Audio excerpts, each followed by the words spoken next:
Good evening. This is the regular meeting of the first meeting of 2024 of January 2nd. And we are going to start with the swearing in of our new city council members.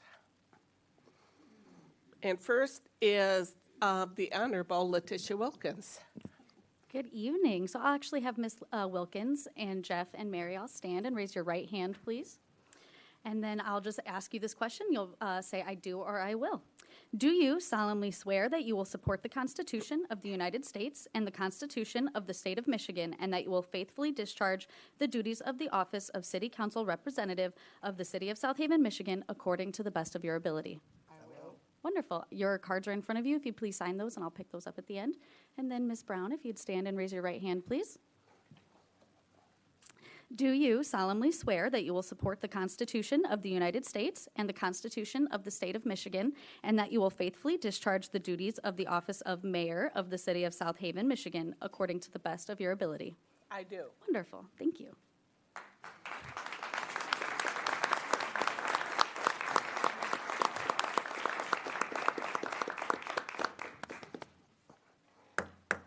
I'd like to call this meeting to order. First, I would like to recognize some of our special guests here tonight. We have former Mayor Mary Bookert, former Mayor Tim Horan, Judge Arthur Clark,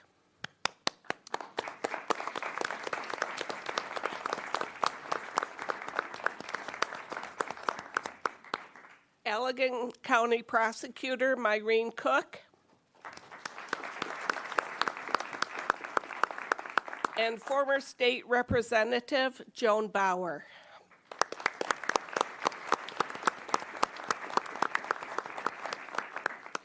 Thank you for being here. Tonight's invocation is by my dear friend, Father Bob Flickinger from St. Basil's Catholic Church.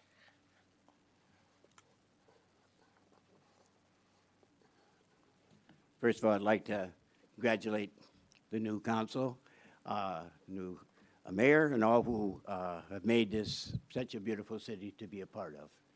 I chose to retire here because it was the place that I always felt was very special. So congratulations. As we gather together here tonight, we call upon the God we worship, the Spirit of life, the Spirit of love, the Spirit of community, and the Spirit of justice. We ask your blessing on the people who have been called to lead the community of South Haven, where we live, where we work, and where we play. Help them as leaders to not ask first, how do we fix this, but what do we need to learn? How might we need to change? And to whom do we need to listen? Remind them, because we all forget from time to time, especially in the noisiness of what passes for political debate today, that they are not only leaders, but also servants, and that it is their responsibility and ours to serve the common good.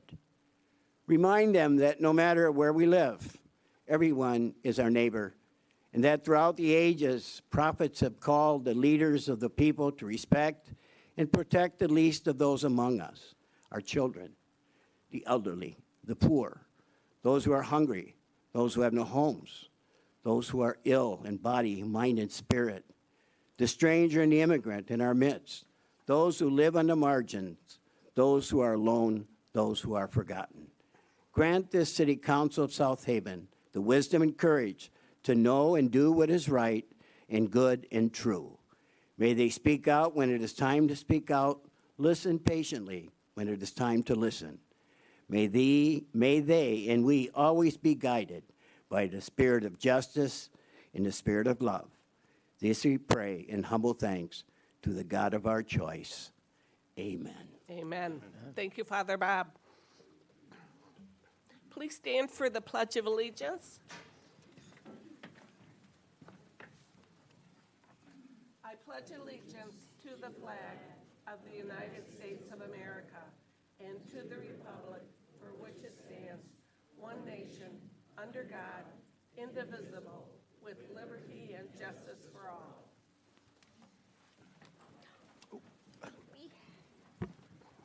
Roll call, please. Jeff Arnold, Here. Mary Hasley, Here. Wendy Onuki, Here. Joe Reeser, Here. George Sleeper, Here. Letitia Wilkins, Here. Annie Brown. Here. Is there a motion to approve the agenda? I'll make a motion to approve the agenda. I'll second.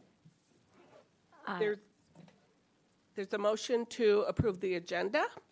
I would make a motion to amend the agenda. Okay. What's your motion? I would motion to amend consent agenda item 7CI to be agenda item 8A, and to amend the wording by striking the agenda item as presented and inserting in place thereof agenda item 8A. The city council will be asked to select a city council member to be the ex officio member of the city's planning commission for a term equal to the city council member's remaining term, and for a resolution to be presented consistent with this selection. I'll second it.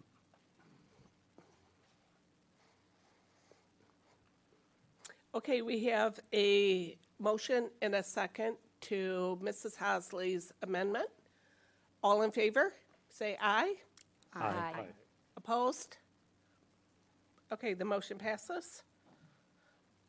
So we're moving, 7C7I to item 8A. okay, It's 7CI.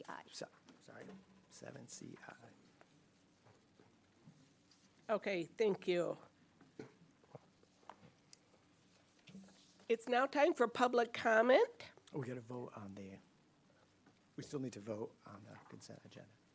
Oh, thank you. Well, we voted on the amendment, and then we have to vote, so the amendment passed, so then we have to vote to Yes, approve the thank you. amended agenda. Yep, thank you. Okay, we are voting on the consent agenda No, As amended. as amended. but I believe we only voted to allow the amendment, so I believe we need to vote to approve the amended agenda. Because there was already a motion and a second Okay, to approve the consent okay. agenda. So we're voting on the motion. Approval of the amended agenda. Thank you. All in favor, say aye. Aye. Opposed? Thank you. Now we need to vote, because we also had the amend to approve the. No, we did vote on the amendment, and this was the vote. Now we need to vote to approve the The original. consent agenda. Yeah. Got it, yes, sorry. Is there a motion to approve the amended consent agenda? I led with that motion, and George supported it, I think. Okay, Okay. Right, before we can vote on the consent agenda, I think we do need to take public comment on items on the agenda, however. Okay. okay.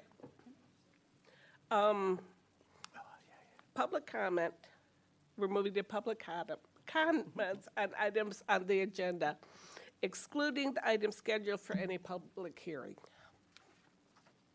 And you have 5 minutes.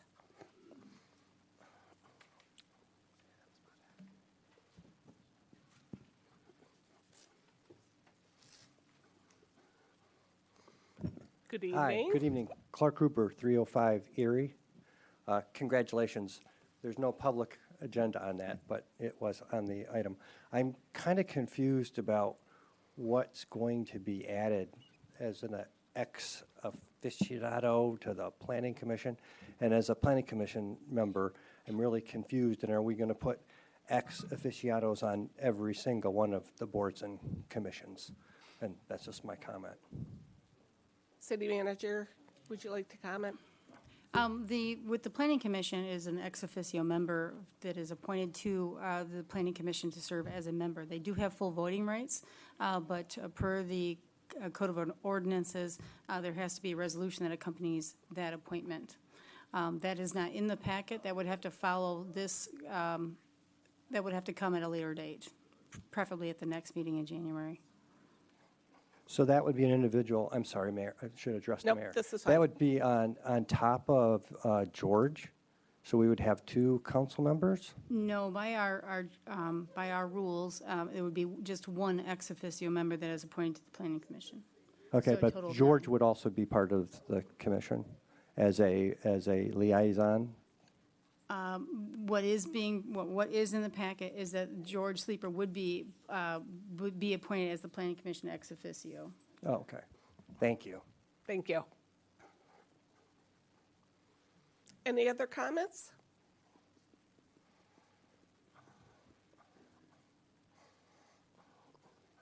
Joe Wilkins, 8011 Indiana Street.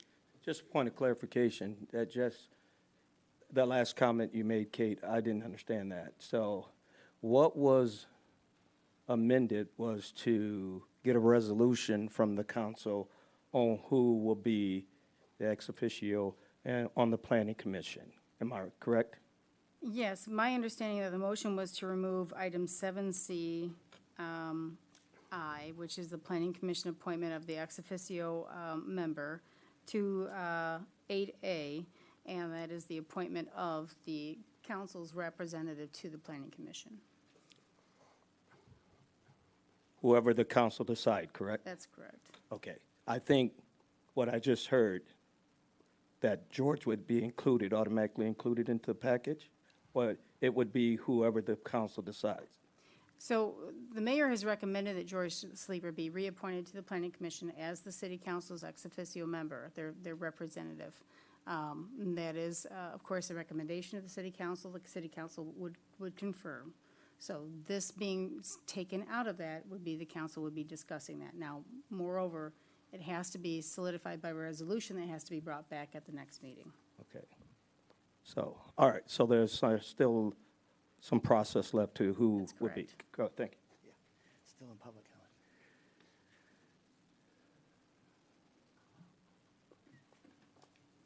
comment.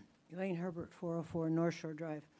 I have a few comments to welcome the new commission members, but just to be clear, because that again is going around in a circle, according to the Code of Ordinances, the mayor does suggest appointments to boards and commissions, except for Planning Commission, which is done by resolution and is at the pleasure and the motion and the second and the vote of the council. So just so we're clear, it doesn't necessarily have to be Mr. Sleeper. Am I correct? No. I did check with the city attorney on this. The mayor is definitely within her rights to make a recommendation to any of the boards and commission, including the planning commission. And in fact, that's something that we have done for the past 20 years and going back and looking at our city council it's going back to 2002. But what the city attorney did say is that a resolution does have to follow and appoint, as be part of that appointment too. So no, it's not correct that it cannot be the mayor's recommendation. That is a part of I it. didn't That say can be that. that. But what is clear is that is to be confirmed by the city council, and there does have to be a memorialization with a resolution. Thank you. I'd like to reclaim my time, please. Oh, I'm sorry, I thought you were asking me a question. I was, but I apologies. Please do go need to ahead. reclaim my time for the things I have, so please reset the timer. Thank you. As the agenda includes the establishment of the new council, I do have a few remarks and hopes. Congratulations especially to Councilwoman Hosley, Third Ward Trust, that you will bring Robert's Rules of Order to the council procedure, reliable, equitable policy and procedure, management to city administration, city residents' vision to the forefront of city planning, and Code of Ordinance enforcement back to city administration. Thank you, Councilman Reeser, for your ongoing courageous voice for residents and showcasing data regarding STRs and the degrading effect on neighborhoods and community. Thank you, Councilwoman Wilkins, for consistently standing against gentrification and the threat STRs pose to our community of color and the desire for affordable housing for our own children and grandchildren in Ward 1. Thank you, Councilwoman Onuki, for being the first elected representative with a solid platform for the courage to say that short-term rentals threaten the fabric of our community and our local economy. May the four of you and the force of you fully convince the other three here of our shared mission, and that I believe then all will be well. Congratulations to you, Mayor Annie Brown. My Facebook memories remind me, I'm sure you see them, that you and I were once very good friends. I'm still your friend. I recall that you were once a progressive. I remember that when you were on school board and were, I thought, wrongly attacked for being a, quote, micromanager. I thought you were fiscally responsible to taxpayers and that you brought guidance and toughness to hired administrators. I expect that of you again. Don't disappoint us, please. I was one of your strongest supporters in your first regional campaign. I supported it with my money and my time and my enthusiasm. Since then, your regional campaigns, residents have consistently asked you to speak up for neighborhoods and against short-term rentals. You wouldn't, you didn't, you haven't since, and you lost 2 regional campaigns in the popular vote of South Haven in both those campaigns because of avoidance of this #1 community issue. Please now open your heart and open your eyes to what residents need and want in our community. I hope the courageous, progressive woman I used to know is still in there. Create your legacy starting now by choosing wisely. Thank you all for your service. I don't mean to rush out, but I am terrified of COVID, and I'll watch you all on television. Thank you all for your service. Thank you.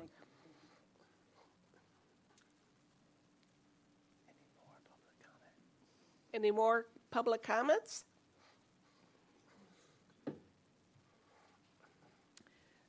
How are you, Patty? I'm fine. Happy thank New you. Year. Congratulations. Thank you. My name is Patricia Shepard, and I own and live at 214 Superior Street. My husband and I worked in Illinois. In 1996, we built a summer cottage in Palisades Park because we loved Southwest Michigan. When we retired, we chose to move to South Haven and live in a town that we love. We naively thought we were going to spend our well-earned retirement in a safe, quiet neighborhood surrounded by a community of neighbors. Instead, on our block alone, 7 of the 10 houses, that's 70%, 70%, not 25%, are STRs. Our neighborhood is packed with houses full of a rotating gang of transients who threaten the way of life that we have worked hard to achieve and hope to enjoy. Do we feel safe? No. Do we have a sense of community? No. STRs are denying us the freedom and ability to enjoy our home and neighborhood in peace and safety. I'm not fundamentally opposed to short-term rentals. Living in a tourist town, one accepts that tourists will come needing accommodation. But here are some problems. Many STR owners are out-of-town, out-of-state investors who have no stake in South Haven other than profit. They are destroying the housing market by inflating home prices and strip mining our neighborhoods. The number of families in our neighborhoods is shrinking because ST owners push out potential local buyers.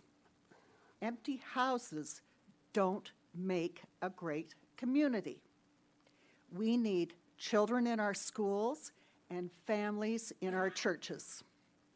Short-term renters bring noise, overcrowding, congestion, traffic, nuisance, and public safety issues, and numerous violations. STRs disturb life in our quiet residential neighborhoods. I cannot go for my daily walk without being confronted by a car blocking the sidewalk. Where is my peaceful neighborhood?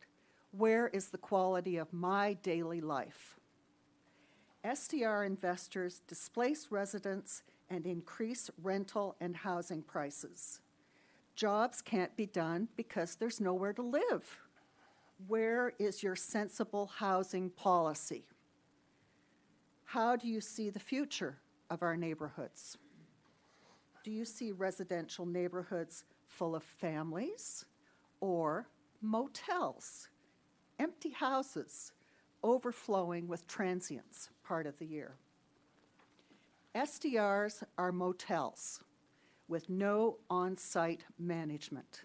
They are commercial businesses incompatible with residential neighborhoods. It's like having a combination of Animal House and Motel 6 next door. The Michigan Court of Appeals affirmed that short-term rentals are a commercial use of property. Why are you permitting STRs in residential neighborhoods? STR owners seek to maximize profit by maximizing the sleeping capacity of a house. Let me give you an example. 1 minute. 456 Maple Street has 7. That's 7 bedrooms and 6 baths. How many transients do you think they're going to cram into this house week after week? Would you want to live next door to this house? This motel? Why would you permit houses with 7 bedrooms in modest residential neighborhoods where the average is 3 to 4 bedrooms? Finally, South Haven needs to adopt common sense provisions that protect permanent residents. Bring back peaceful residential neighborhoods. Shift your focus away from investor developers and back to growing family-oriented neighborhoods. Your time is up. Thank you. Thank you. Mayor, you might want to ensure that the public comment being received at this portion of the agenda is related to items on the agenda. There is Oh. a public portion, there is a public comment portion at the end of the agenda for items not on the agenda. Thank you.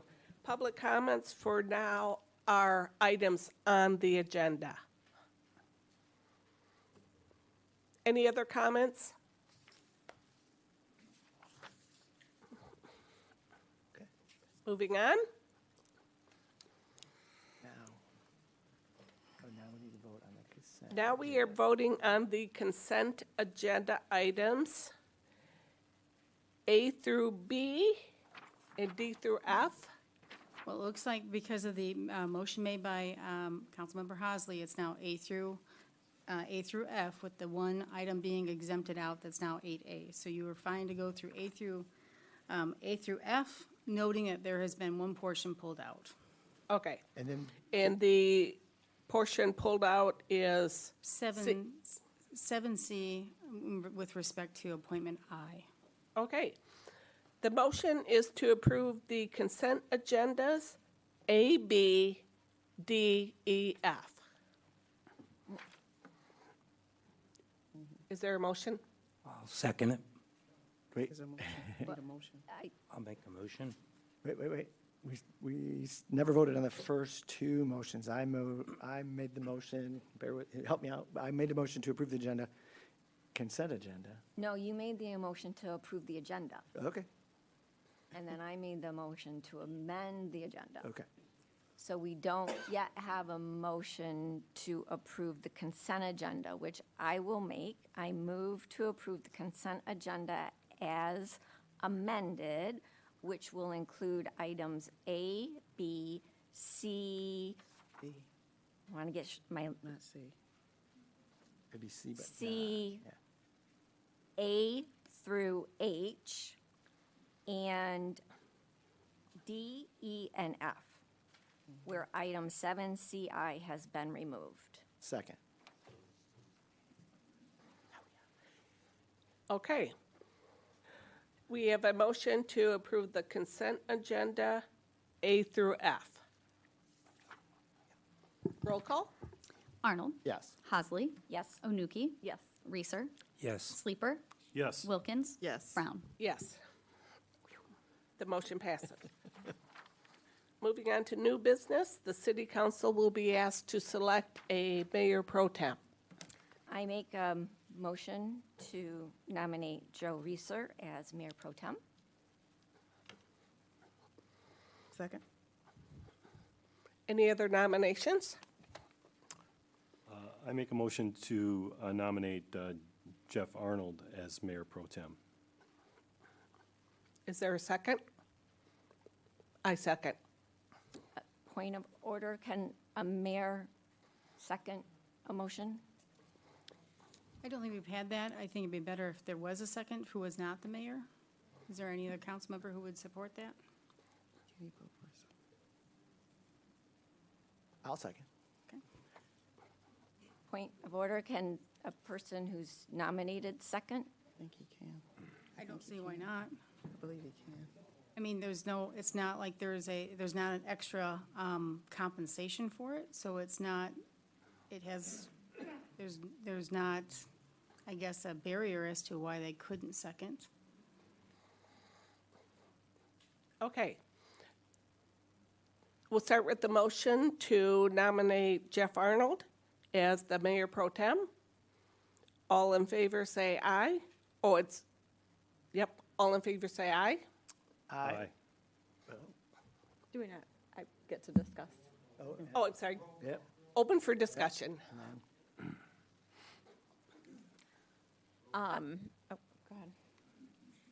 I was just gonna say, Jeff, I think you have done an awesome job, and I appreciate you.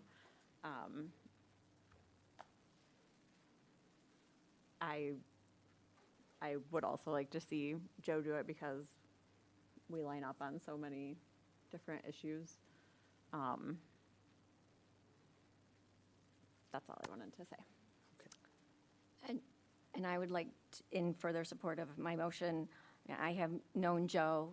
Joe and I have not always agreed, but Joe and I have always been able to have frank discussions, and I know he reaches across differing opinions to seek reasonable solutions, and that is why I nominated him. I selected, or I made a motion for Jeff Arnold because he's done a very good job as mayor pro tem, and he's got the most experience of anyone on city council, being on city council, so. Any other discussion? I agree with Wendy. I think Jeff's done a fine job being the pro tem, but I think it would be nice to try someone else new. I think Joe would bring something different to the table. Do we need a roll call? It would probably be best, that way you can have an accurate count. Okay, the motion is to select Jeff Arnold as mayor pro tem. Okay, Hasley, No. Onuki, No. Reeser, No. Sleeper, Yes. Wilkins, No. Arnold, Yes. Brown. Yes. Motion fails. Okay, the motion is to appoint Joe Reeser as mayor pro tem. Any discussion? Sorry, just getting the order right. Okay, Onuki Yes. and Reeser, Yes. Sleeper, No. Wilkins, Yes. Arnold, No. Hasley, Yes. and Brown. No. And that is a 1, 2, 3, 4, motion carries. Wait, I'm sorry, motion fails. I'm so sorry. No. What? Carried. Oh, wait, Motion No. carries. I got myself confused. I apologize. I have 4 yeses and 3 nos. Motion carries. Yes. Thank you. Next, the city council will be asked to consider the approval of the following special event. Agenda item 8A, Oh, yep. The item we pulled the out. amended. Oh, thank you. And so for clarity, the motion that I read, and I will reread it for everyone's benefit, is that agenda item 8A read, the city council would be asked to select a city council member to be the ex officio member of the city's planning commission for a term equal to that city council member's remaining term, and for a resolution to be presented consistent with the selection.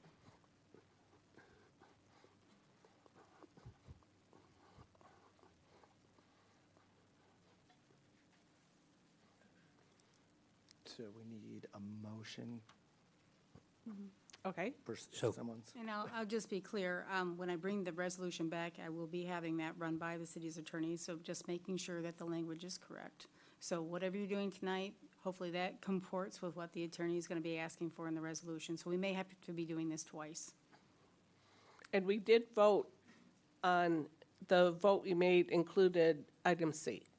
I'm sorry, Included what? When we voted on the consent agenda. 7C, it was for items A through H. Okay, Right. thank you. Okay, so we're moving on for now? No, there's a motion for item 8A, which was for the Planning Commission appointment. Just to be clear, a resolution would have to be brought back. So like I said, you'll be doing this twice. You're going to do this once right now, and then you're going to be bringing it back because we'll have then a resolution number and, of course, the resolution language to consider. Right. So There's I'm no- not sure there's any action to be taken for item 8A, since we're going to be having it brought before the city council sometime in the future, and it will include a resolution. That's correct. So I mean, this could be just a discussion item in my mind. Thank you.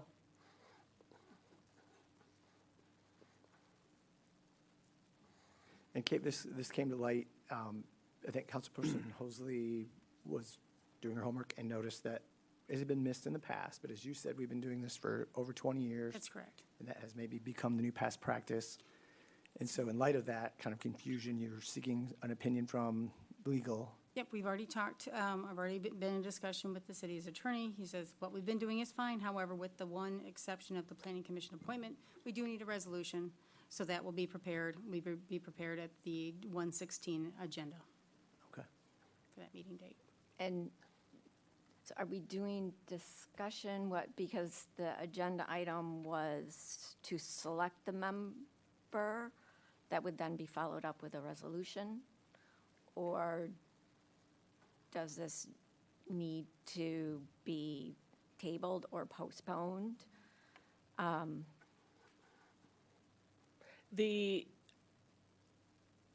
The resolution is going to be on the next meeting's agenda.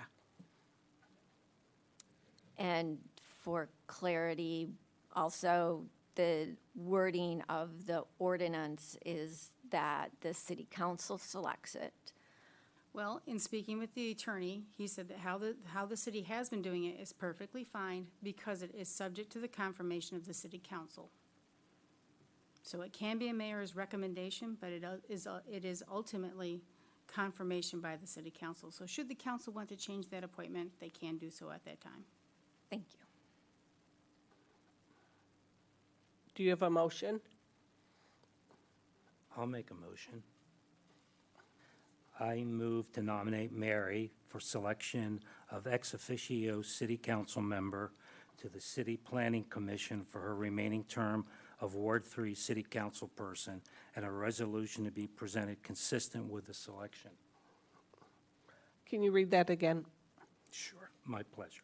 I move to nominate Mary Hosley for selection of ex officio city council member to the City Planning Commission for her remaining term of Ward 3 City Council person, and a resolution to be presented consistent with the selection.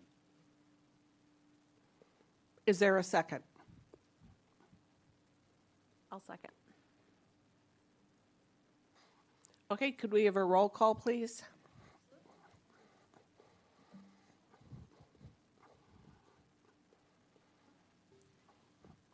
Reeser, Yes. Sleeper, No. Wilkins, Yes. Arnold, No. Hosley, Yes. Onuki, Yes. and Brown. No. Okay, we have 1, 2, 4 yeses and 3 noes. Motion carries. So what I'll do is I'll make that resolution, I'll bring that forward, and until that resolution is brought forward, there really is no appointment. Okay. Thank you. So, just for clarification, there's a planning commission meeting. You'll be going to it, on George. Thursday, okay. Okay, moving on. Confirming mayoral appointments. Round of 9, item 9. The appointments were in the consent agenda. Yep. Okay, So round 2, new business, number 9, special events. number 9, thank you. The city council will be asked to consider the approval of the following special event applications. Special event 2024-01, Steel Headers Pro-Am Tournament 2024 to occur May 17th through the 19th, 2024, at the Southside Municipal Marina in Black River Park. I'll make a motion to approve special event 2024-01 Steelheader Pro-Am Tournament 2024 to occur May 17th through the 19th, 2024 at the Southside Municipal Marina and Black River Park. Second. Discussion. Well, usually we get feedback from you. That's right. Oh, go ahead. If that's good. So this is a three-day fishing tournament with a weigh-in and prize ceremony. We did for a time move the ceremony and the bulk of the tournament down to Black River Park. However, they have requested to come back to the Southside Marina where they have had successfully done a number of years there. The special event application is in your packet. We've put a lot of information in there, such as the command post, the use of feather flags along Water Street and the head dock. And they will be also using Black River Park to be cleaning the majority of the fish that will be used to process for local nonprofits. I do have Captain Chad Bard here if council has any further questions. Any other questions? It's a good event, and they always donate the fish to the Yes. fish boil. And yeah. I actually just have one comment. I think that last year they said that the fish cleaning station in that whole area hadn't been quite cleaned up yet. I'm happy to Using it. work on that. I do know that it does see a lot of use that springtime. There is a lot of fishermen coming in. There are 8 cleaning stations at that fish cleaning station. Moreover, there's also a small fish descaler. So it gets a lot of use, specifically around mid-March mid-May when the steelheader are running. So we will ensure, we know that event is taking place. We'll make sure that is ready to go for that event. Okay, awesome. I'd like to thank the Steelheaders for all their contributions to our community, and thank you for the recent donation to the Boy Scout troop, and thanks for the sailing trip for the veterans every year. So we appreciate the Steelheaders. Any other questions or discussion? All in favor of the special event 2024-01 Steelheaders Pro-Am Tournament to occur on May 17th through the 19th, 2024 at the Southside Municipal Marina in Black River Park? All in favor say aye. Aye. Opposed? The motion passes.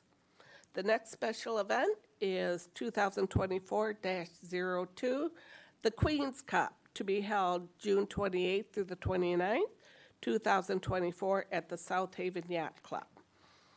I make a motion to approve special event 2024-02 Queen's Cup to be held June 28th through the 29th, 2024 at the South Haven Yacht Club. Second. City Manager?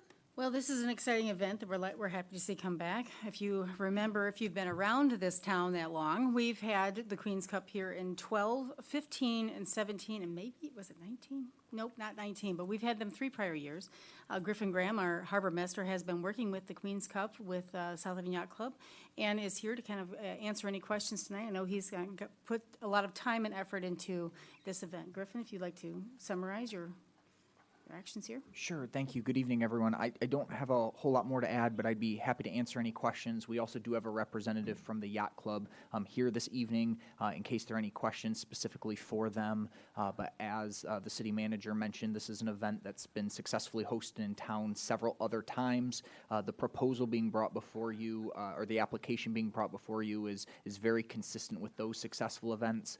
The one thing I do want to highlight that is of note is not only is council being asked to approve the special event application, but also a proposed license agreement for the exclusive use of the South Municipal Marina during the event. This allows city staff to reserve the entire marina, make that available for the boats coming in to stay the night or stay for the weekend during the race.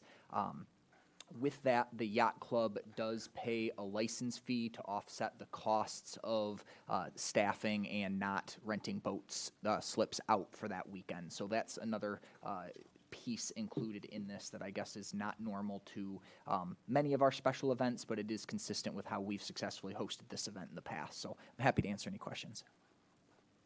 Thank you. Any questions? I have a couple of questions.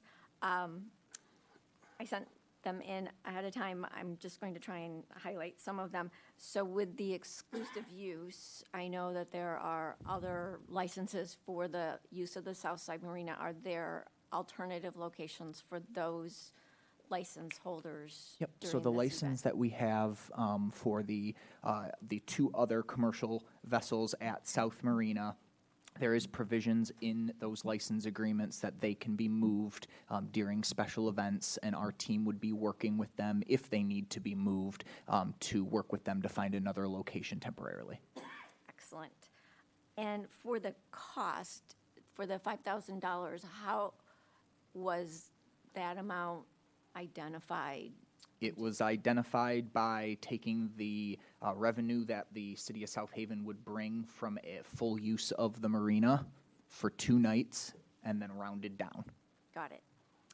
And the last one, so I know the last event was in 2017, pre-COVID, pre-hiring issues, and the license agreement is mandating 4 people from midnight until noon, I believe, on June 29th, and 2 people all the other times. Is there any concern about that number, being able to properly staff it as the contract requires, and negative impact on our other marinas that we staff?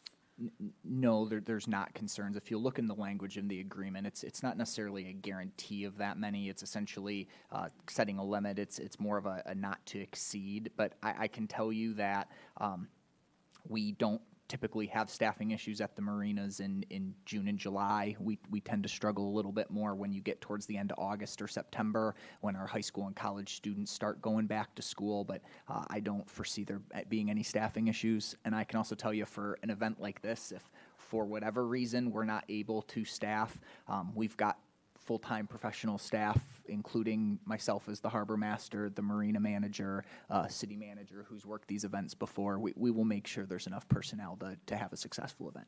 Excellent. Thank you. I can add, I was on the Harbor Commission back in 12 when the first Queen's Cup came, and the Yacht Club provides tons and tons of really great volunteers that help park boats and sometimes just control traffic because there's so many sailboats that come in. So Absolutely. yes, the Yacht Club's a huge partner in this, and they do a great job. It is, and that's a great point. We're very fortunate to have a club that this will be the 4th time they've been selected to host again, so they have a lot of institutional knowledge within their organization as well. So again, reminders for everyone, these special events, it's still the Yacht Club's event. Obviously, the city of South Haven's going to do what it can to be supportive and take care of some of these things like license agreements to make sure we can provide a base level of staffing, provide the facilities, so on and so forth. But at the end of the day, it is the Yacht Club's responsibility to run their event. I'm not a sailboat guy, but it is a cool event to see because you race all these races and you get these flags, and I think they call them brag flags, and so then they run them up over their sailboats, and so when they come in the harbors, it's quite a spectacle. So it's a real fun event for us land lovers too. I'm excited. It's going to be a great event, and thank you for all your work on this. Any other comments? Okay, all in favor of special event 2024-02, the Queen's Cup, to be held June 28th through the 29th, 2024 at the South Haven Yacht Club? All in favor say aye. Aye. Opposed? The motion passes. Next, the City Council will be asked to consider approval of the following resolutions to update the poverty tax exemption, special assessments, poverty tax exemption, and the updated poverty guidelines for 2024. The first resolution, 2024, a resolution updating the state-required poverty level income standards for special assessments. Is there a motion to support this? I'll make a motion just for Resolution 2024-01, a resolution updating state-required poverty level income standards for special assessments. I'll second. Kate? Thank you.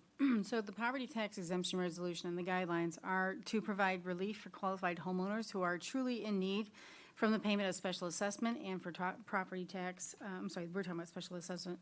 For special assessment installations related to certain water and sewer improvements. The recommendation is to increase the poverty levels for South Haven income standards by 15%, including per the size of family for special assessment. What that does is it increases the amount of families that can take advantage of this poverty examples.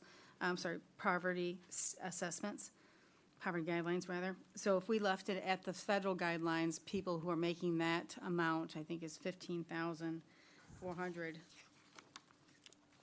If we kept it at the federal guidelines, 14,580 is the limit. So if you made $15,000, you could not take advantage of this. Now, by increasing it to 15%, a family unit of one can, if you make $16,000, you can take advantage of the poverty exemption. Thank you. Are there any questions?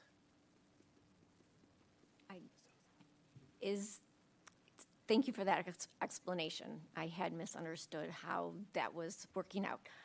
Is 15 the maximum percent that it can be raised? No, you can raise it, but then you have to look at what the impacts are. Moreover, you have to look at also who's taking advantage of it. I can tell you in the last 3 years, this has changed how we used to do it. Prior to 2020, the Board of Review could do a little bit of wiggle room. They could make some assessments, but starting in 2020, the state law became very rigid, so they must adhere to strict guidelines. In 2021, nine people applied, but 2 were denied.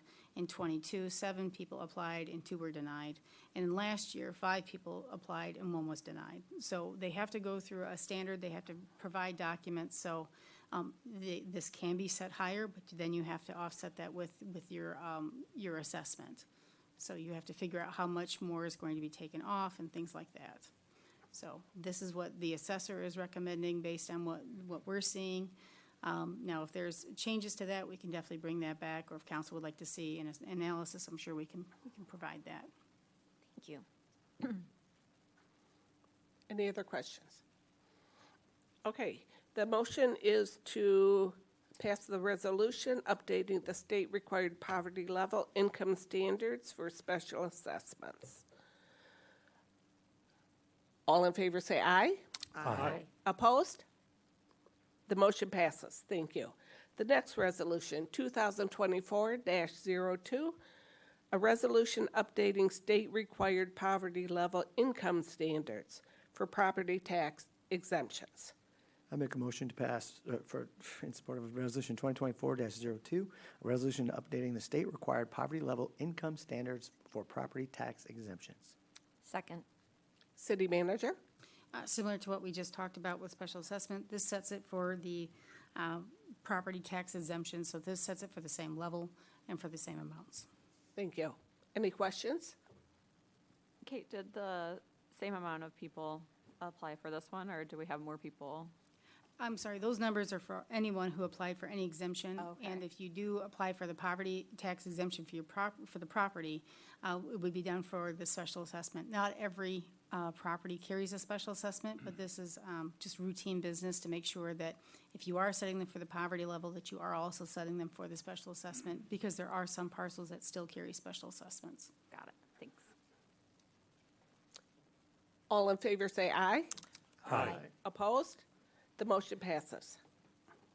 Next, the City Council will be asked to consider an approval of Resolution 2024-03, a resolution appointing a Board of Reviewing, establishing a rate of compensation, and setting a meeting schedule for tax year 2024. Is there a motion? I make a motion to approve Resolution 2024-03, a resolution appointing a Board of Reviewing, establishing a rate of compensation, and setting a meeting schedule for tax year 2024. Second. Did you second? Yeah. Thank you. Sorry. City Manager? Yep, this is our standard assessing business to be done at the beginning of the year. This sets out the schedule. There are 3 times during the year that anyone can apply or to challenge an assessment. Or if you are applying for one of the poverty exemptions, you can apply at one of these.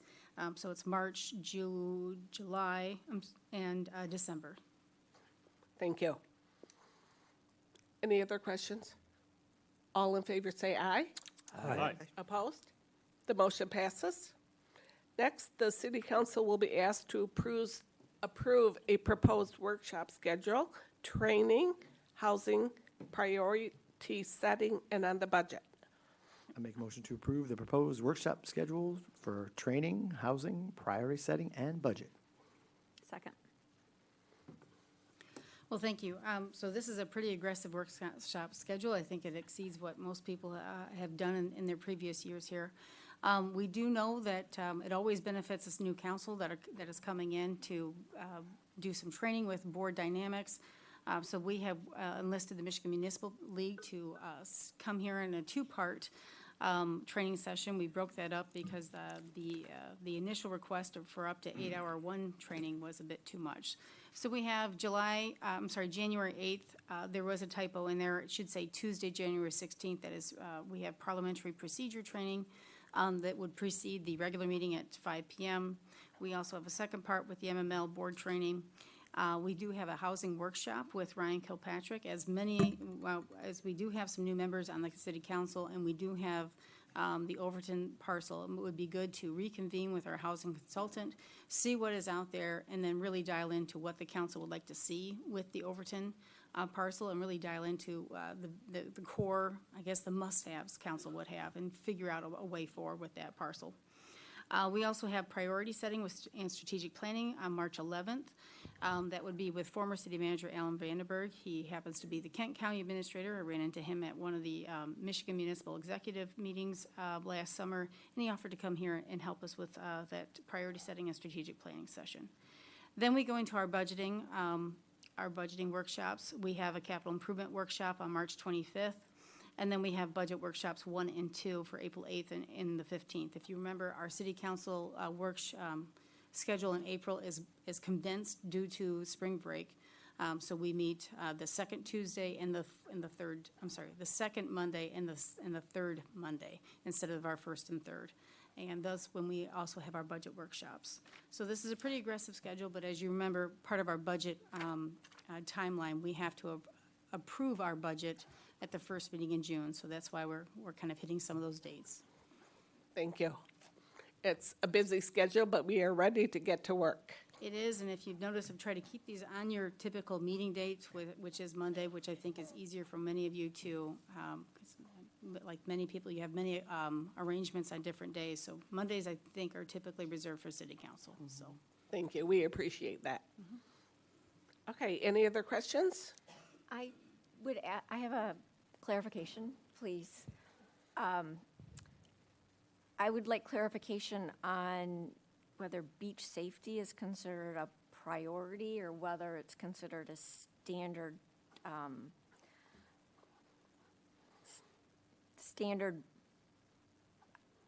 matter. We do have our full-time beach safety beach safety person, and Matt Day.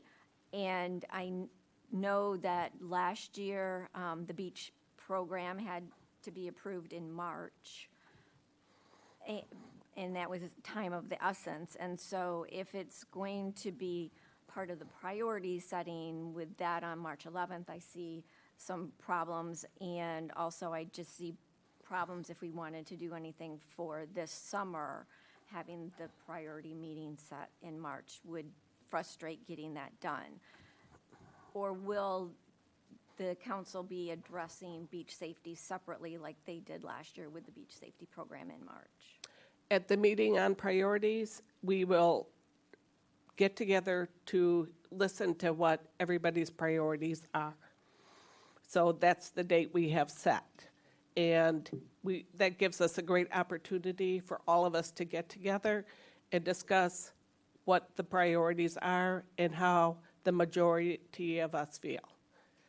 And so you are including beach safety as a If that is a priority for city council, it will be discussed. Thank you. Thank you. All in favor say aye. Aye. Opposed? Thank you. It is now time for citizens in the audience to discuss items not on the agenda. And you have up to 5 minutes. He's leaving. Thank you. Heather Welsh Johnson, 931 South Haven Place. I'd like to address the matter of significant importance, the reintroduction of lifeguards at South Haven beaches. Leading up to the elections, there was unanimous support among candidates for a lifeguarding program, reflecting a sentiment echoed by numerous residents consistently advocating for such a reinstatement. When we considered our priorities, the safety and well-being of our community undoubtedly takes precedence. The initiative has not been a passing concern, but rather a sustained and fervent desire from our residents. In response to this pressing need, a group of volunteers well-versed in beach safety is ready to contribute. However, the prolonged delay until March for a priority meeting raises concerns about how our ability to implement a lifeguard program in time for the approaching summer season. The situation calls for immediate action to address the imperative safety needs of our beachgoers. As an advocate for practical involvement, I believe that the present circumstances do not necessitate additional committees for deliberation. It's time to move beyond deliberation to take concrete steps towards implementation, acknowledging the urgency of the matter. Our pool of volunteers is robust, including individuals prepared to play pivotal roles in executing this initiative. Notably, Dave Benjamin and Bob Pratt from the Great Lakes Surf Rescue Project, with extensive first responder and lifeguard experience, have generously offered to reside in South Haven for a summer to assist in establishing a sustainable long-term lifeguard program. Nancy Nat has generously offered her residents to further facilitate bringing Dave and Bob's expertise directly to our beaches. Additionally, Jeff Lohman has offered the use of the Emily, an unmanned surface vehicle, free of charge, contingent upon the implementation of lifeguards. Dr. Greg Field, with a PhD in water safety, co-founder and president of the ARC Project, has expressed willingness to serve as a consultant, ensuring a comprehensive and evidence-based approach through data collection and analysis. Financial viability is integral to this proposal, and we have received a detailed financial structure from Cam Dougherty and Sean Russell. This information has been shared transparently with Mayor Brown and all members of council, and as well as some of the city staff. South Haven has the opportunity to lead open water drowning prevention efforts in Michigan. Years of successful lifeguarding program here provide tangible evidence of this efficacy, making it a compelling initiative for our community. Our volunteers are not only passionately committed, but also professionals like Dave Benjamin, Bob Pratt, Jeff Lohman, and Dr. Greg Field. Their commitment underscores the community's dedication to a successful lifeguarding program. Transparency remains a focal point, with Cam Dougherty and Sean Russell's publicly sharing a comprehensive financial structure demonstrating readiness for immediate implementation. The success of previous lifeguard programs in South Haven offers tangible evidence of their positive impact on community safety, affirming the merit of their reinstatement. South Haven can stand at the forefront of open water drowning prevention efforts in Michigan, setting a precedent for other communities. Given the urgency and widespread community support for this initiative, I propose expediting a vote as an agenda item preceding the scheduled March priority meeting. Timely action is crucial to ensure the presence of lifeguards on South Haven beaches by the summer of 2024, fortifying the safety of both residents and visitors. Thank you. Thank you, Heather. Thank you for everything you've done. We appreciate you. Any other comments? Happy New Year. Happy New Year. Thank you. My name is Mike Campbell. I live at 216 Erie. First of all, I'd like to congratulate all of the new council members and wish you all the best of success in working together to come up with solutions. In doing so, I want to reference a comment the mayor made during her campaign, where she says that she demands excellence. Excellence is always in the eye of the beholder, and certainly depends on actions, but it is always something to definitely aspire to. And I think this body and all of the boards and commissions can probably do more to actually achieve the level of excellence. Hopefully that's within the bar of the mayor. As an individual, I have observed the boards and commissions and have my own suggestions on what you might think and consider as you contemplate being more excellent in what you do. And these are things that I have learned from leaders in businesses where I have worked, as well as in my own position as leaders in businesses I had. So I just wanted to share for the next a couple of minutes, 10 short items for you to think about. First of all, this council is the one and only legislative and governing body of South Haven.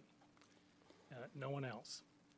So all the other boards, commissions, and staff basically are there to support you, provide advice, and provide guidance. So the idea here is assert your authority as the one body. If you don't assert it, it will be ceded, and there's always going to be somebody that is waiting to take over that authority. So that's number one. Number two, think outside the box. While it's nice to know that other communities or what other communities are doing about something, be innovative in your solutions for South Haven. Many people have said South Haven is unique, so your solution should be innovative and unique as well. Don't do something just because they have it or they've already done it in St. Joe or Holland. That's the lesson there. Act more expeditiously is the third item. Too many agenda items in recent years have taken or are taking 6, 12, or even up to 18 months to resolve because no one wants to make a decision. Sometimes you have to make hard decisions. Just do it. Move faster, and if you break something, fix it. Fourth, expect everyone who is advising you, these boards, commissions, and staff, to provide all the data you need when you need it so that you and the public are adequately prepared for all meetings. Fifth, and I saw some of this tonight, actually discuss the items on the agenda during your open session. I can't tell you how many meetings I have sat through in the last couple of years where the public actually said more than the council members combined during a meeting. And I didn't even have to count words. It needs to be the other way around, and if it is, then maybe fewer public comments will actually be needed. 6, be courageous and state your position on each agenda item, and with the knowledge of the issue being discussed, be able and willing to say how you feel, why you feel the way you do. Be leaders. 7, work together as a team to arrive at solutions. Compromise where possible. 8, listen to what the residents say. The residents, i.e. the rest of us, who voted you into your roles, expect you to think about us when you vote. It's not just about what's good for certain factions or special interests. It's also and should always be about what's good for everyone in the community. 9, make responsible choices, taking into account not just what is a good decision for the short term, but how your decision will affect the future. Be visionary, not a Band-Aid. And 10, expect the same excellence from all the boards and commissions and staff that serve this council. Remember, you're only as good as the weakest link among you. Thank you. Thank you. All excellent points. Any other comments?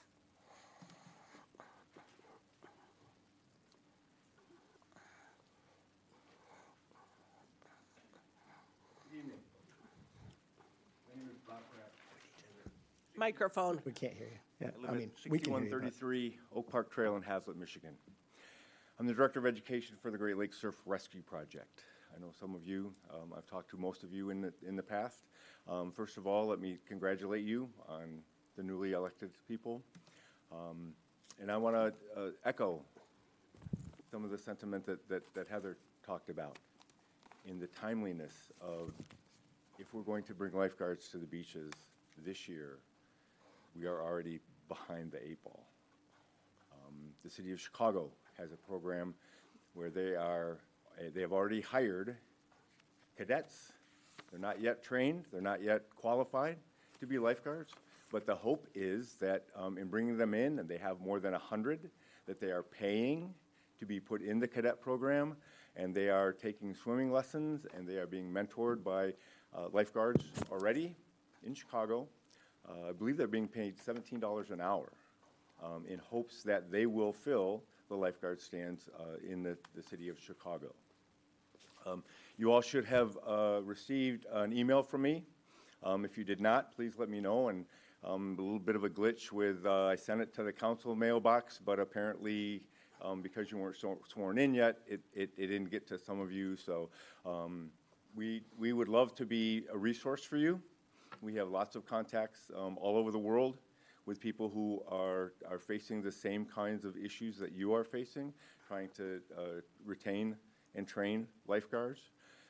Just so you know, there were a lot of information in the email that I sent you, but there's a great deal more information that you really need to know. For example, there are only 2 agencies in the United States that train lifeguards to work at surf beaches: the International Surf Lifesaving Association and the U.S. Lifesaving Association. If you are going to have those entities come and train your people, you need to get on a schedule several months ago. If you put this off until March, it's very likely that they will not be trained adequately. I brought all of you a gift. This is an excellent book. It's called One Guard Out by Ed Vidroska. It is about Sonoma County in California, where they were told it was too dangerous, there was too much liability, there was no funding to provide lifeguards there at a beach that was called the most dangerous coastline in the United States. Many of you know that 2 years ago, the media claimed that South Haven was the most deadly beach in Lake Michigan. So what they did was a lot of forward-thinking people created a program custom designed for this coast, and they have saved dozens and dozens and dozens of lives, and one of the most successful lifeguard programs in the entire country. So in addition to being a great resource, it's actually a really, really fantastic read. It really is a good book, so I have a copy for each of you. I wish you well. We stand ready. Like I said, she mentioned Dr. Greg Field, who lives in Holland, just got his PhD doing work about water safety education in the state of Michigan. So there are lots and lots of people willing and able to help you. Please, please, please call on them. Thank you. Can we leave these here, or you want me to? You can leave them there. Thank you. Thank you so much for the books, and thank you for being here, and we appreciate your wisdom, so thank you so much. Any other comments?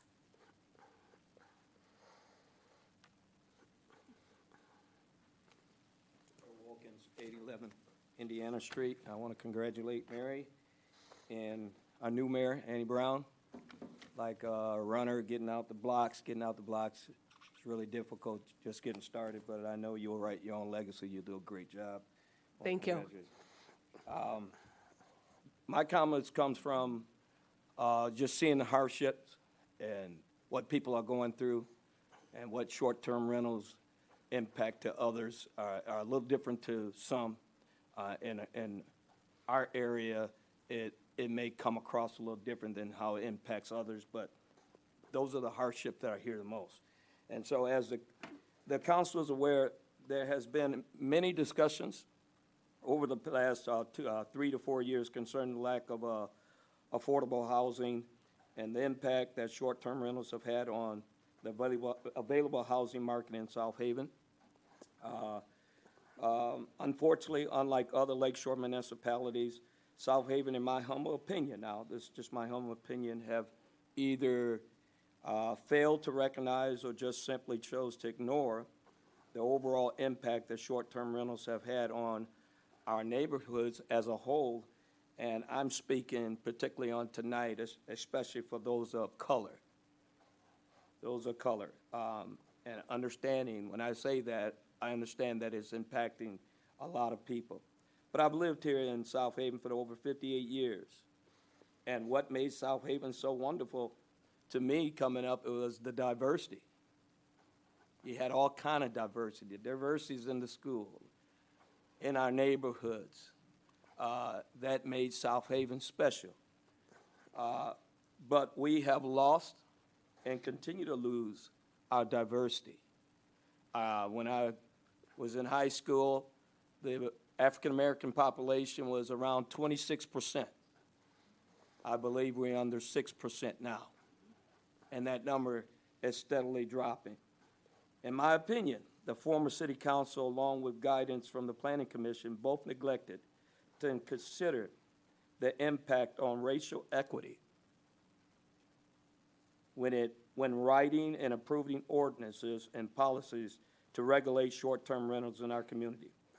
With the current regulation, it is clear to me that both board failed to take into consideration, number one, the number of people of color who at the start of the short-term rental business model represented a big percentage of renters in South Haven, who relied on the availability of homes used for year-round rentals.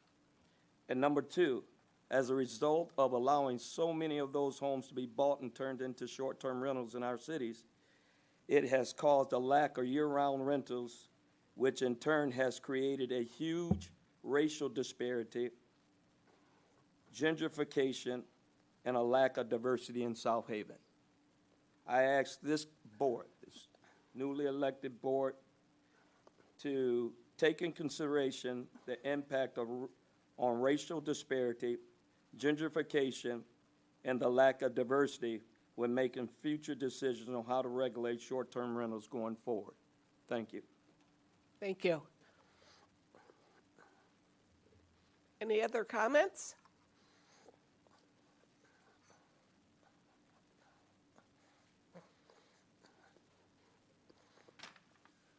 Aaron Cobb, 914 Center Street. And I just have a quick comment about short-term rental. I heard the lady that earlier talking about short-term rental, 7-bedroom houses. She said was like a business, like hotel, and it been many permits given for business short-term rental. I am in a commercial place, and I can't get a business permit, and I'm in a commercial with a small short-term rental, trying to do a small short-term rental, and it's hard for me to get a permit. And how can so many permits be given out in a residential for to build a 7-bedroom house and rent, and in a commercial, I can't get a short-term rental? That's all I want to think about. Yep, thank you. Any other comments? If not, time for city manager's comments. Well, thank you, Mayor, and welcome, new council. I do just really want to keep my comments brief. I did want to really give out a big shout out to our Public Works Department and our city's police department. This weekend, if you did have a chance to go down to the downtown area and the ice rink, a lot of good effort down there with the number of people who came out to the ball drop, New Year's Eve. Everything came off without a hitch, and I got to give a lot of kudos and a lot of support to our staff that really made a lot of that happen. So my deepest thanks to Public Works Department, the Parks Department, and our city's police department for making everything go safe and wonderful for not only New Year's Eve, but for the last couple weeks with the holidays. So thank you. Those are my comments. And grateful to Shays for their help with the New Year's Eve celebration. I should not have forgotten Shays, but absolutely part of Shays as well. Thank you. Thank you. Okay, city council comments? Mrs. Wilkins. First, I want to say Happy New Year's to everyone. I am excited to work with our newly elected mayor and our new councilwoman, Mary Hosley, and I think everybody else is still the same. But I'm just excited. I'm just excited, for our new board and see what's, the new changes. And I think we're going to make some great strides and do some great things. I look forward to working. And thank you to everyone who came out. Thank you. George. I'd like to thank everyone that came today and expressed their comments to us. That really helps us. One thing I want to say is I'm a little disappointed in the selection of the representative from City Council to Planning Commission. I've worked hard on Planning Commission. I've gone through the Citizen Planner course. I've been on the project to recodify the zoning ordinance, and I was hoping to see that project shepherd through its final stages. And I just feel a little bit blindsided by the effort to remove me from Planning Commission. Those are my comments. Thank you. Mr. Reeser. This is what, the second day of the year, and all of us have New Year's resolutions. As I'm sitting here before all of you, one word keeps coming into my mind, and that's the word hope. I hope the new mix of city council persons, and I hope our new mayor, we all work together to make changes and become more resident-centric. Basically, that means we want to do more for all of you. We exist to serve you, and I hope we do a better job this year than ever before. I'm looking around, I saw the room was filled tonight. They had to bring chairs in. Another one of my hopes is that we continue to fill this room up and have more people involved. Nothing is worse than apathy, and I just hope that residents continue to get involved and feel they're being heard. I think if all of you feel you're being heard, you'll be more inclined to come. I'm also hoping that the residents that do come and speak this year, unlike many times last year, will be more respectful of the council, more respectful of Kate and her staff, and will also feel like they're being heard, because I know that's been a concern. So bottom line is, I hope we all work together, and together we make more things happen. We live in a wonderful city, and I think if we all work together, especially here in City Council, I think we can get a lot more done and make the residents in this town proud of us and the city. Thanks. Mary. Thank you. I also want to give a big shout out to the Herculean effort of the city staff, Shays Police Department, over the New Year's weekend. I was wondering, do we have our new DPW member here today? Yes, we do. And in fact, that is one thing I did forget, is that Dana Bird, PE, has joined the city of South Haven. Dana, if you can just stand up. Thank you.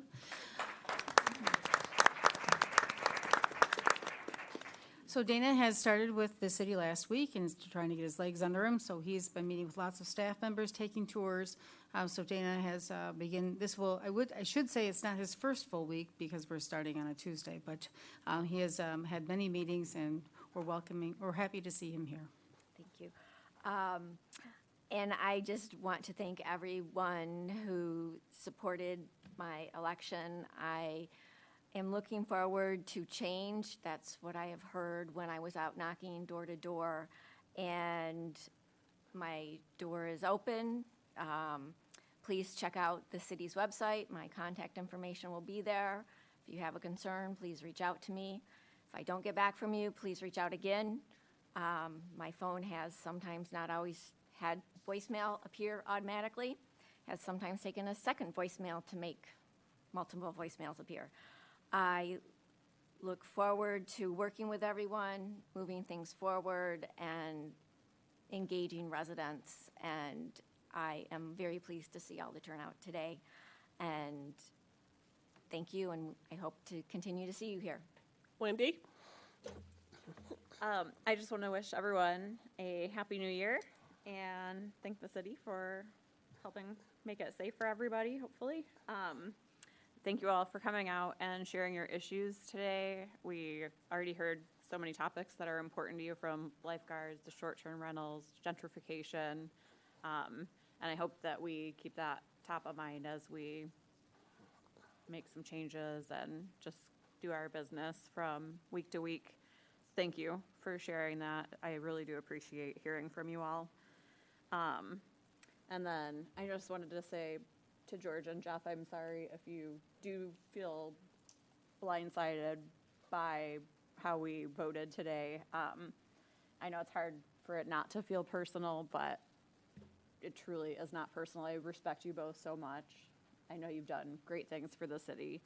I just feel like with this change that we have on council, there's an opportunity for us to do more and really push forward for the residents in a positive way, not in any negative reflection on you both. So that's all I wanted to say.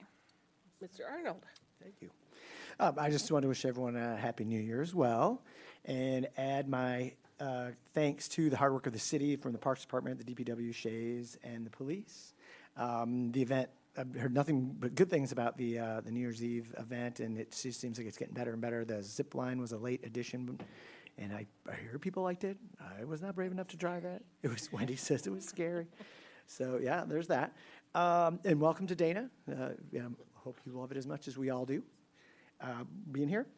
Trash cans with the holiday yesterday, it always kind of throws off. So remind people that, you will get a little grace. I did see some yard waste bins out, and that ended like a month ago. So anyone listening, yard waste that's on hold until spring. Yard waste. And finally, Wendy, thank you for the comment. I certainly am fine if Joe's the mayor pro tem. But when it comes to the commissions, we've always kind of gone to where we're our strongest, what best suits us. And George, as he said, does have that experience. And so that is a little surprising. But that's okay. The democracy is good. So we'll see. Those are my comments. Thank you. Just a little housekeeping first.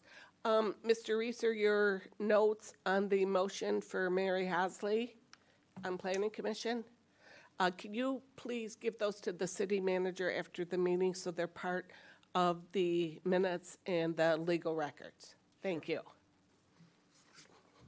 Thank you, South Haven, and thank you to Mayor Scott Smith, who helped pave the way for me.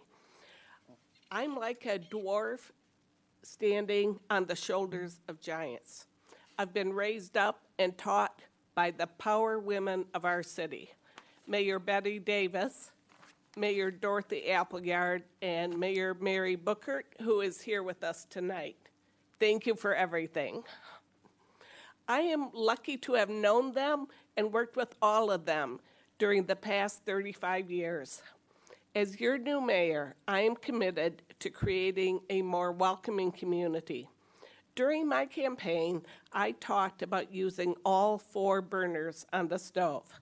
Well, after listening to residents and business owners, I realize I may need to borrow the 6-top stove from Clementine's.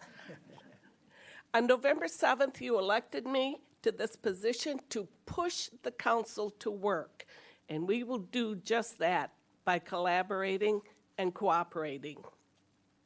When we talk about being more welcoming, we have to consider several issues. First and foremost, affordable housing. We will work diligently to implement policies that encourage the development of affordable housing options for all income levels, ensuring that South Haven is a place that families of all backgrounds can call home. From cashier to CEO, from 18-year-olds bussing tables to retirees on fixed incomes. When we lift up people in need, we give them hope and optimism. And with optimism comes joy. While knocking on doors, I walked under a small but loud, bitter cloud of us versus them. I believe that affordable housing will improve our workforce, our community, and our attitude. Our team agrees that we need more good-paying jobs. Being able to pay the bills is the bedrock of a thriving community. I am dedicated to attracting and retaining businesses and industries that provide good-paying jobs, stimulate growth and opportunity for our residents. And I'm so excited that one of our local businesses will be announcing their expansion in February. Our council will explore every option to get anyone willing to work the best position with the pay they deserve. We will also seek reliable childcare so parents can go to work and employers can count on their workers being able to show up for work. For the next 2 years, you are going to hear me talk about mental health. Tomorrow, I will email the leaders of Bronson Healthcare and Corewell to ask them how they can improve mental health care services that our residents so desperately need. By reducing stigma and increasing accessibility to mental health resources, we create a compassionate community for all. Not one person should be turned away or have to travel out of state for mental health care. If you would like to collaborate with me or give input on this issue, call me. You are the heart and soul of South Haven, and your needs and concerns will be at the forefront of our administration. I will keep open lines of communication and transparency, actively seek input, and address issues to ensure that every resident feels heard, respected, and supported. All are welcome here. By focusing on affordable housing, job creation, and responsible development, we will forge a path to a brighter future for all who call South Haven home. Together, we can create a community that stands as a shining beacon that welcomes all people and guides us to unity and resilience. So let's greet the new year with strong values. Open your hearts to neighbors, whether they are tourists, renters, or lifelong residents. I love the city of South Haven, and I'm proud to work for you. Thank you.